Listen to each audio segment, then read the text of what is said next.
जय Hind friends, तुमच्या सगळ्यांचं आपल्या चाणक्य फाउंडेशनच्या यूट्यूब चॅनलवरती स्वागत आहे.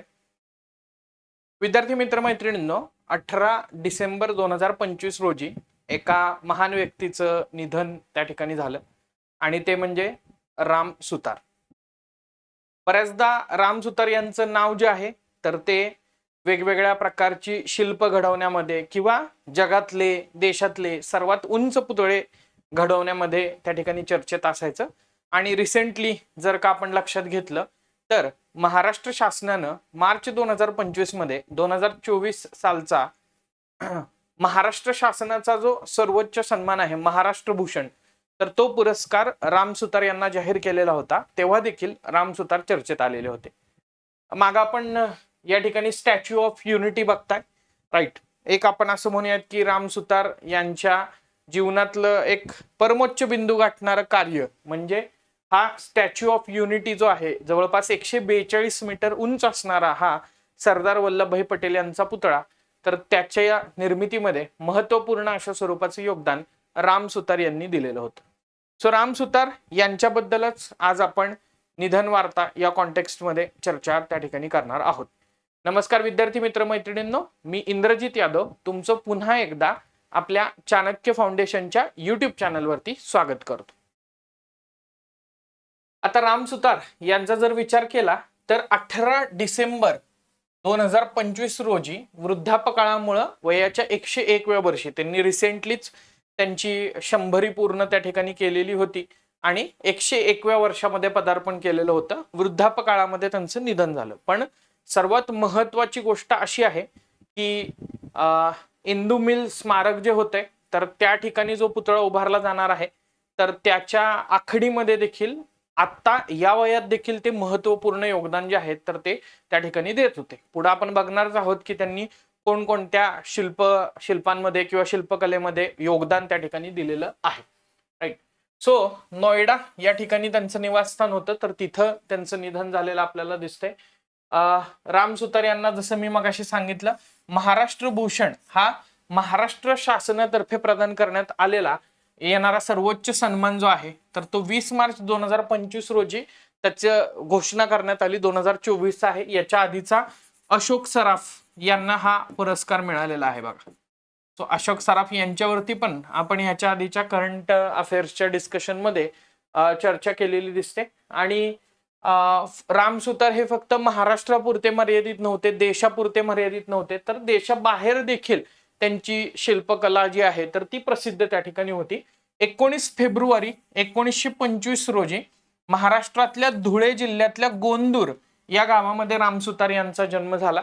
त्याच्यानंतर शिल्पकलेची किंवा एकंदरीतच कलेची आवड असलेले राम सुतार यांनी जे स्कूल ऑफ आर्ट्स जे आहे मुंबईमधलं तर तिथं आपलं शिक्षण पूर्ण केलं. विशेष म्हणजे जे स्कूल ऑफ आर्ट मध्ये आर्किटेक्चर मध्ये त्यांनी पदवी घेतली आणि आर्किटेक्चरचे ते त्यांच्या बॅचचे गोल्ड मेडलिस्ट त्या ठिकाणी होते.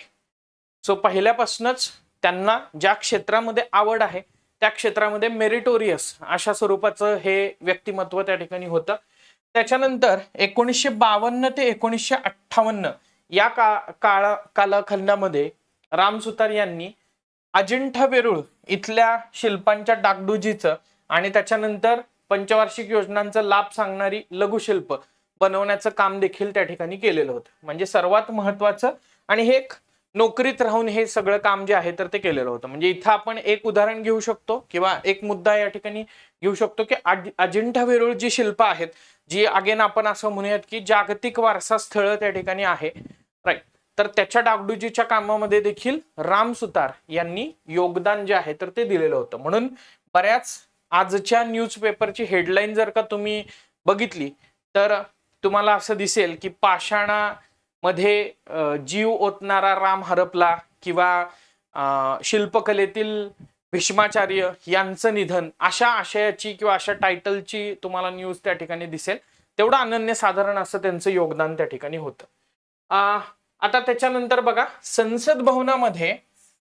संसद भवनाच्या आवारामध्ये वेगवेगळ्या महापुरुषांचे त्याचबरोबर समाज सुधारकांचे पुतळे त्या ठिकाणी आहेत. या पुतळ्यांच्या निर्मितीमध्ये देखील राम सुतार यांचं महत्वाचं त्या ठिकाणी योगदान होतं. म्हणजे त्याच्यामध्ये मौलाना आझाद यांचा 18 फूट उंचीचा पुतळा असेल, इंदिरा गांधी यांचा 17 फूट उंचीचा पुतळा असेल, राजीव गांधी यांचा 12 फूट उंचीचा पुतळा असेल, गोविंद वल्लभ पंत यांचा 10 फूट उंच पुतळा असेल, जगजीवन राम यांचा 9 फूट उंच पुतळा असेल. असे अनेक शिल्प जी आहेत तर ती त्यांनी घडवली. त्याचबरोबर तिथं छत्रपती शिवाजी महाराज जे अश्वारूढ आहेत, महात्मा गांधी, बाबासाहेब आंबेडकर, पंडित जवाहरलाल नेहरू, नेताजी सुभाषचंद्र बोस अशा अनेक दिग्गज नेत्यांच्या शिल्पांची निर्मिती देखील केलेली आहे. आता इथं तुम्ही म्हणाल की कंसामध्ये तुम्ही किती फूट उंची वगैरे का लिहिलेलं आहे, तर मित्रांनो लक्षात घेण्याचा प्रयत्न करा. आपण कुठली पण न्यूज आहे ना, ही न्यूज पर्स्पेक्टिव्हनं न बघता ती कॉम्पिटेटिव्ह एक्झामच्या पॉइंट ऑफ व्ह्यूनं त्या ठिकाणी बघत असतो. आणि जेव्हा कॉम्पिटेटिव्ह एक्झामच्या पॉइंट ऑफ व्ह्यूनं आपण एखादी न्यूज बघतो तेव्हा आपल्या असं लक्षात येतं की आपल्याला ह्याच्या आधी अशा प्रकारे उभारण्यात आलेला सर्वोच्च पुतळा वगैरे असेल तर त्याची उंची विचारलेली आहे. तर त्या कॉन्टेक्स्टमध्ये फक्त इथं मी हे फोकस करण्याचा प्रयत्न केलेला आहे. राईट. मी जसं म्हटलं की यांची ख्याती जी आहे तर ती फक्त भारतापुरती मर्यादित नव्हती, तर भारताच्या बाहेर देखील होती. इटली असेल, फ्रान्स असेल, अर्जेंटिना असेल, रशिया असेल, इंग्लंड या ठिकाणी देखील त्यांनी वेगवेगळ्या प्रकारची शिल्प जी आहेत तर ती त्यांच्या कालखंडामध्ये साकारलेली होती. नेत्यांच्या जीवनातील प्रसंगांचे दर्शन घडवणारी भित्ती शिल्प देखील त्यांनी साकारलेली होती. हे त्यांचं एक आगळं वेगळं वैशिष्ट्य आहे. आता जे मी सुरुवातीला सांगितलेलं होतं की काही महत्वाचे पुतळे आहेत ज्याच्यामध्ये त्यांनी योगदान दिलेलं आहे, तर मला हे छान कंपायलेशन आजच्या महाराष्ट्र टाइम्स मध्ये त्या ठिकाणी मिळालं. तर ते आहे बघा इकडं, महात्मा गांधी यांचा संसद भवन परिसर नवी दिल्ली इथला 16 फूट उंचीचा ब्रॉन्झचा पुतळा 2 ऑक्टोबर 1993 ला त्याचं अनावरण झालेलं होतं.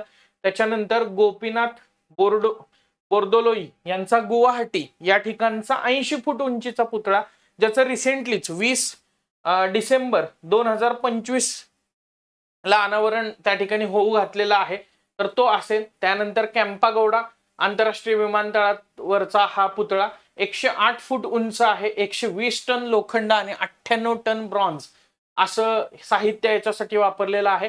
2002 साली त्याचं अनावरण करण्यात आलं. चंबळ देवी गांधी सागर धरण मध्य प्रदेश या ठिकाणी एक 45 फूट उंच असं शिल्प त्यांनी 1962 मध्ये घडवलेलं होतं.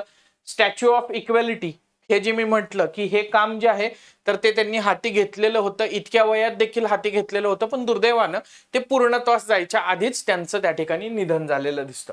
सो इंदू मिल मुंबई 350 फूट उंच ब्रॉन्झचा पुतळा, संभाव्य त्याची तारीख होती पूर्णत्वाची मे 2026. डॉक्टर आंबेडकरांचा हा पुतळा त्या ठिकाणी होता. त्याच्यानंतर स्टॅच्यू ऑफ युनिटी जवळपास 597 फूट उंच केवडिया गुजरात या ठिकाणी जे शिल्प आहे, जवळपास 70,000 टन सिमेंट आणि 1700 टन ब्रॉन्झ याच्यासाठी वापरलेलं आहे आणि 46 महिने त्याचं काम चाललं. 1 ऑक्टोबर 2018 रोजी त्याचं अनावरण जे आहे तर ते करण्यात आलं. आणि रिसेंटली जो छत्रपती शिवाजी महाराजांचा पुतळा चर्चेत आलेला होता राजकोट या ठिकाणचा, कारण त्याचं अनावरण झालं आणि दुर्दैवानं ती एक दुर्घटना घडली ज्याच्यामध्ये तो पुतळा जो आहे तर तो निकृष्ट दर्जाचं कामकाज असल्यामुळं त्या ठिकाणी पडलेला होता. तर तो पुतळा नंतर परत बनवण्यात आला, त्याच्यात देखील यांचं योगदान त्या ठिकाणी होतं.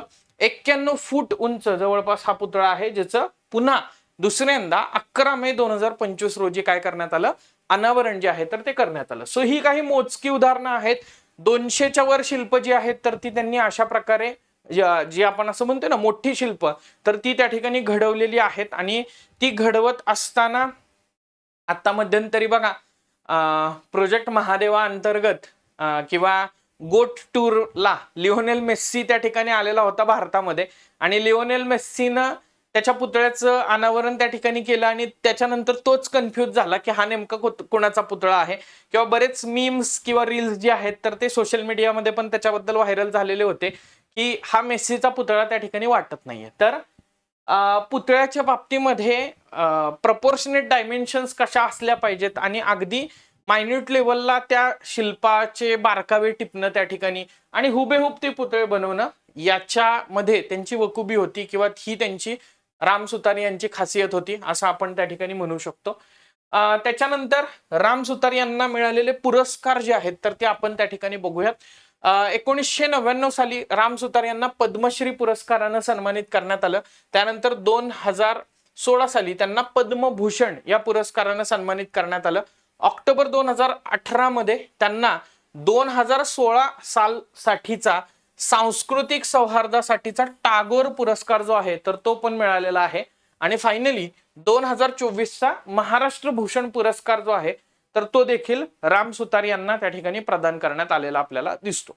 सो हे इन जनरल राम सुतार यांना मिळालेले पुरस्कार आहेत. निधन वार्ता झालेल्या व्यक्तीचं कंट्रीब्युशन, व्यक्तीला मिळालेले पुरस्कार जर असतील तर त्या व्यक्तीची पुस्तकं, या मुद्द्यांवरती प्रश्न आपल्याला विचारला जात असतो, हे लक्षात ठेवा. सो विद्यार्थी मित्र मैत्रिणींनो, इन जनरल ही होती राम सुतार यांच्याबद्दलची माहिती जी आपण डिटेल स्वरूपात त्या ठिकाणी डिस्कस केली. अशाच प्रकारच्या करंट कंटेम्पररी विषयांसह आपण भेटत राहूयात. आपली करंट क्लाउड्स नावाची देखील एक सिरीज आहे, तर त्या सिरीजला देखील जॉईन होत चला, ज्याच्यामध्ये MCQच्या माध्यमातून पण प्रॅक्टिस चालते आणि त्याचबरोबर साधारणतः 3-3 दिवसाच्या कंटेंट व्हिडिओच्या माध्यमातून देखील आपण करंट अफेअर्स डिस्कस करतो. सो भेटूयात करंट क्लाउड्सच्या पुढच्या एपिसोडमध्ये. तोपर्यंत धन्यवाद, जय हिंद आणि बाय बाय.